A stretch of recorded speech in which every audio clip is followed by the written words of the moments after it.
Former Assistant Secretary at the Department of Homeland Security. Juliet, welcome back. Yes, good morning. So let's offer some context here. I want to play, about the time that a lot of this story from Washington Post covers what the president was telling the American people about the threat. Let's watch. Are the words about a pandemic at this point? No, we're not at all, and we have it totally under control. It's one person coming in from China, and we have it under control. It's going to be just fine. Do you trust that we're going to know everything we need to know from China? I do. I have a great relationship with President Xi. Happy talk that the administration still engages in, obviously an error. Is this the error of just the president or something more systematic? Well, clearly there was something systematic in the sense that you had an agencies and operations saying, this thing is coming and we're not ready. We're not ready with the test kits. We haven't prepared the first responders. We haven't protected the states and localities. So the White House was unresponsive, Trump in particular. What I thought was interesting about the Washington Post piece is, we're thinking about this 9/11 analogy where the lights are blinking red and President Bush doesn't seem to sort of be able to, sort of recognize that there's going to likely be a terror attack. I think this is worse because the lights are blinking red, and Donald Trump actually says the opposite to the American public. I mean, in other words, Bush was just silent. I think this is affirmatively worse because it's not nonfeasance. It's actually malfeasance. It's actually affirmatively lying to the American public. And that's so important because in a pandemic, as we're all experiencing right now, it's not just about the first responders and the doctors and the nurses and the testing kits. It's about us and what we're going to be required to do. And I think to the extent that, much of the public is in shock right now, it was because the president wasn't preparing us for this. He was affirmatively lying about it. Yeah, and I want to look ahead here to the Foreign Service officers overseas. CNN has done some reporting on what is happening at the embassies around the world. And this is what one Foreign Service officer told CNN. Every embassy is just making it up as we go along. There's no effing uniform guidance to the field. Goes on to say there's no uniformity, which leads to interpretation and tensions. Ambiguity and improvisation here can be life-threatening. What should be happening? So we're just like 4 weeks behind on everything. So we have this period when we know it's coming, and the federal government is not getting the states and localities ready with testing kits, guidance to protect first responders. Remember, some of the first people who were infected were the firefighters who went into that nursing home, right? So we're not protecting the people who are our protectors. So you could have had guidance preparing us up to this moment.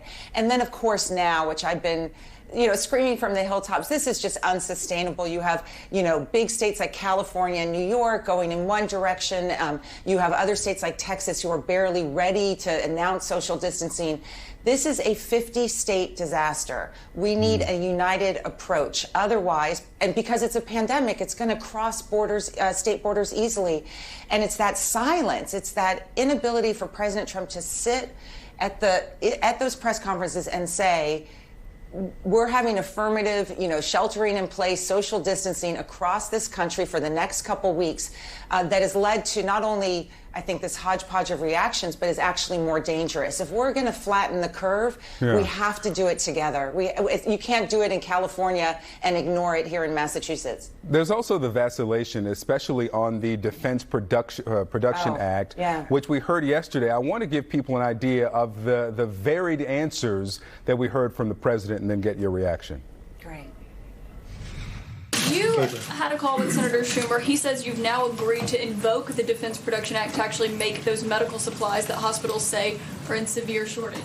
So 2 questions. Is that what you're doing now?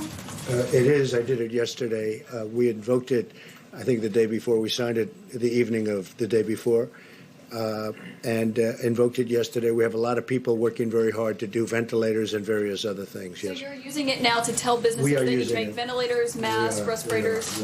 I just want to be clear. Are you saying that the administration is requiring these industries to create these products or just asking? So far we haven't had to. Vice President, on the issue of ventilators, Mr. Vice President? Because you just said that you haven't had to require companies to up their production of medical supplies.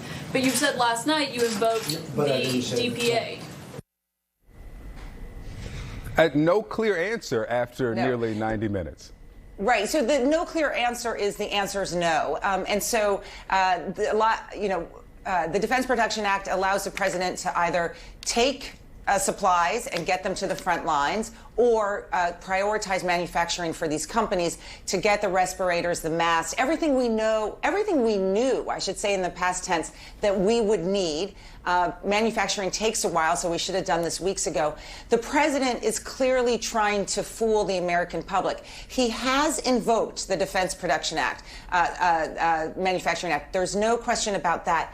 But it's not self-executing. There's a second part, which is you tell company X, you start making respirators. You tell company Y, you start making masks. He has not done that yet. We are fighting a 50-state war on charity, on the charity of these CEOs may be willing to give us certain things. You have Governor Cuomo tweeting last night asking for masks. You don't fight a war through charity and tweets. Yeah. You command it, and the president's unwillingness to do this is just a series of passive. I just keep saying it's just so passive. I mean, it's like he can't quite conceive that this is his job, right? It's just so passive, and then meanwhile, you know, we're not getting that production line moving. I should say to everyone, this is the easy part. This is just about logistics. We're not trying to make a vaccine. We're not going to the moon. This is just getting stuff from point A to point B. This is the easy stuff. We know how to do this, and the president can't. He just doesn't know how to do it. It's remarkable, the framework there of fighting a 50-state war on charity. Juliette Kayyem, thanks so much. Thank you so much. Good morning.